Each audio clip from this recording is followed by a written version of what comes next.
On va retrouver tout de suite Nicolas Tanzer. Bonjour. Notre invité du jour, vous êtes politologue, professeur à Sciences Po. Merci de réagir sur notre antenne à l'issue de cette intervention, de ce discours sur l'état de l'Union. On a isolé finalement à peu près la seule petite phrase qui était adressée aux Occidentaux, à ceux avec qui en tout cas la tension est montée d'un cran ces derniers jours, puisque ce qui intéressait en premier lieu Vladimir Poutine, c'était les dossiers internes aujourd'hui.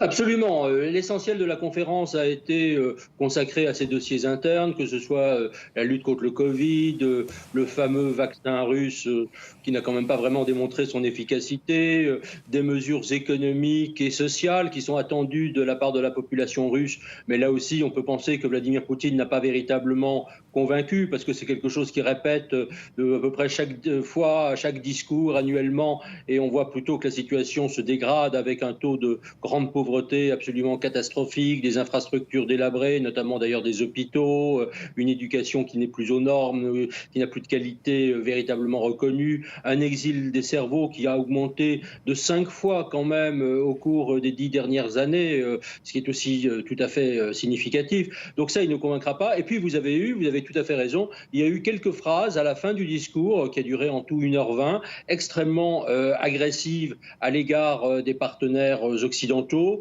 Une théorie du complot aussi qu'il a développée en disant qu'on avait tenté d'assassiner le président du Bélarus, Loukachenko. Il a cité, ce qui est assez curieux, l'ancien président ukrainien chassé par la révolution de Maïdan, Yanukovych, qui a trouvé refuge en Russie, qui était notoirement corrompu, etc. Bon, ce qui était aussi extrêmement curieux. Donc c'était un discours vraiment extrêmement musclé dans cette partie internationale, très peu crédible évidemment aussi. Très brève, hein. Surtout, qu'est-ce qu'il faut comprendre de tout cela? Peu importe les critiques, les reproches qui lui sont faits à l'extérieur, lui, ce qui compte, c'est ce que pensent les Russes de sa politique aujourd'hui?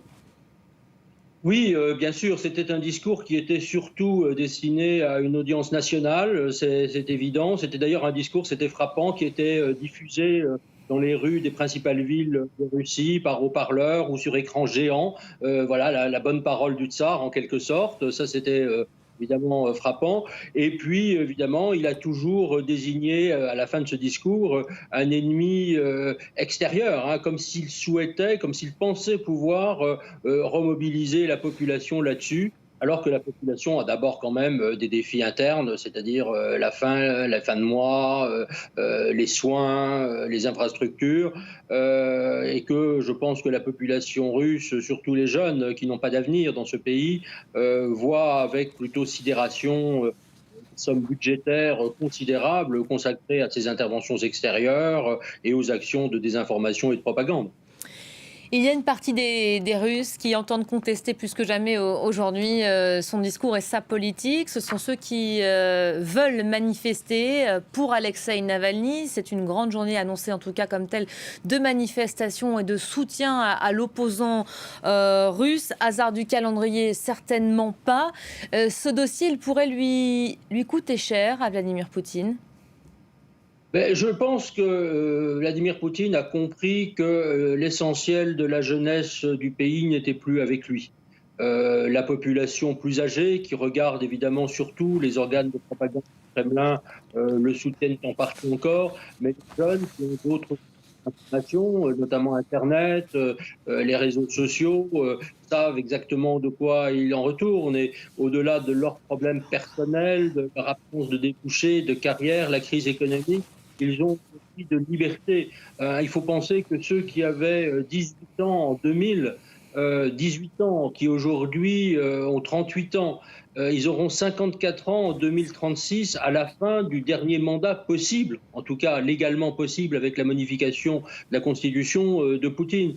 Et donc ils voient effectivement de plus en plus de restrictions. Vous savez qu'il y avait eu lors des premières manifestations en faveur de Navalny, quand il avait été arrêté, plus de 10 000 personnes emprisonnées.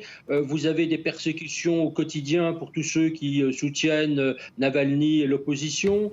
Vous avez également des persécutions sur les lieux de travail de tous ceux qui vont manifester, qui peuvent être virés de leur emploi du jour au lendemain, et évidemment une menace de plus en plus grande de couper accès à Twitter, de couper accès aux réseaux sociaux.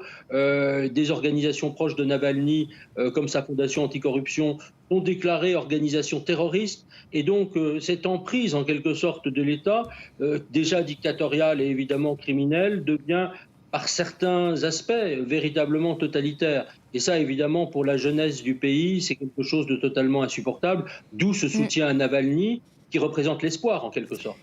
Merci beaucoup Nicolas Tenzer, merci d'avoir été notre invité dans la foulée de cette intervention, donc de ce discours de Vladimir Poutine. Le gouvernement et l'Assemblée tchadienne ont été